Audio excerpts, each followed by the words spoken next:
Welcome to my channel রান্না বান্নায় আপনাদের সবাইকে স্বাগত জানাচ্ছি। আজকে আমরা খুব সুন্দর একটা প্রিপারেশন করছি। এই যে এটা হচ্ছে আড়াই কচু পাতা বা দুধ কচু বলে, দস্তা কচু, নানা রকম বলে। এর পাতাটা আমরা ছাড়িয়ে নিয়েছি, দেখতেই পাচ্ছেন। দেখুন ওই যে মধ্যের যে শিরাটা সেটা ছাড়িয়ে নিয়েছি পাতাটা। এরপরে আমরা এটাকে কুচি কুচি করে কেটে নেব। এইভাবে আমরা কুচি কুচি করে কেটে নেব। তাহলে একটু আমরা কেটে নিই। দেখুন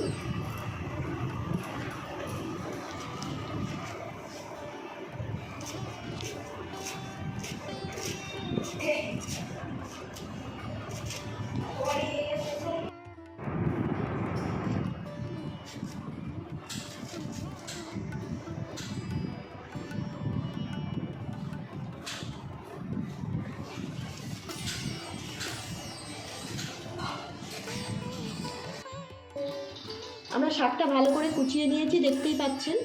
তারপরে আমরা এটাকে ধুয়ে নিয়েছি, ভালো করে ধুয়ে নিয়েছি, ধুয়ে জল ঝরিয়ে নিয়েছি। এরপরে আমরা গ্যাস ওভেন অন করে দিয়েছি এবং কড়াই বসিয়ে দিয়েছি। এখানে আমরা তেল দেবো। তেল আপনাদের সুবিধা মতন দেবেন। আমরা তেল খুব অল্পই দিচ্ছি, কেননা আপনারা সবাই জানেন, যারা আমাদের এই চ্যানেলের সাথে যুক্ত, আপনারা সবাই জানেন যে আমরা কম তেলে রান্না করি। আমরা শুকনো লঙ্কা 3টে ফোড়ন দিয়ে দিলাম। আর একটুখানি গ্যাসটা কমিয়ে দেবো এবং আমরা কালো জিরে একটু ফোড়ন দেবো, যেহেতু এটা নিরামিষ রান্না। কালো জিরে ফোড়ন দিচ্ছি। এরপরে আমরা একটু হিং দিয়ে দেবো। আমরা একটু হিং দিয়ে দিলাম। এরপরে আমরা একটু আদা কী করেছি, এটা ঘষে রেখেছি, সেই আদা 1 ইঞ্চির মতো আমরা দিয়ে দিলাম। এর মধ্যে আমরা একটুখানি কী করব, নুন হলুদ দেবো, একটু পরে দিচ্ছি। এরপরে আমরা এই শাকটা এর মধ্যে দিয়ে দেবো এবং নাড়তে থাকবো। অল্প করে দেবো আর নাড়তে থাকবো। এই রান্নাটা একদম নিরামিষ রান্না। এটা খাওয়ার পর আপনারা নিজেরাই বলবেন যে বারবার এটা খাওয়ার ইচ্ছা প্রকাশ করবেন।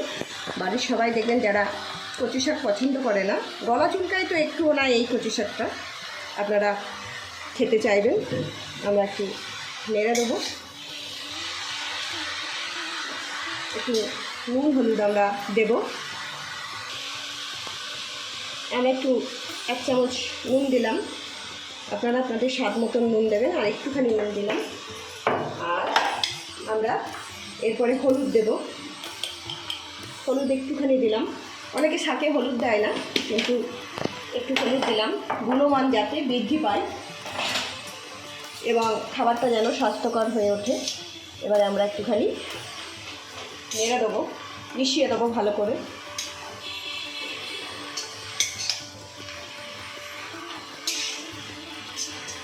এইভাবে আমরা মশলাগুলো একটু এর সাথে মিশিয়ে দেবো। এই পাতা ভাজা দিয়ে আপনারা কিন্তু সব ভাত খেয়ে নিতে পারবেন, এতটাই সুস্বাদু হয়। এর মধ্যে একটুখানি চিনি দিয়ে দেবো, খুব অল্প পরিমাণে। নাড়িয়ে দেবো। দেখুন জল বেরিয়েছে কতটা, জল নিংড়েছিলাম, তারপরেও দেখুন কতটা জল বেরিয়েছে। জলটাতেই সিদ্ধ হয়ে যাবে।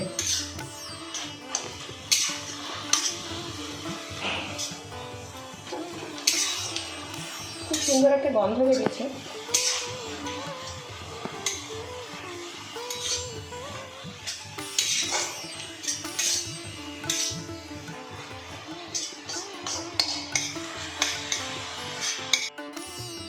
আমাদের ভাজাটা হয়ে গেছে, বুঝতেই পারছেন। এবারে আমরা এটা সার্ভ করব। গ্যাসটা আমরা অফ করে দেবো। কীভাবে সার্ভ করছি চলুন একটু দেখে নিই।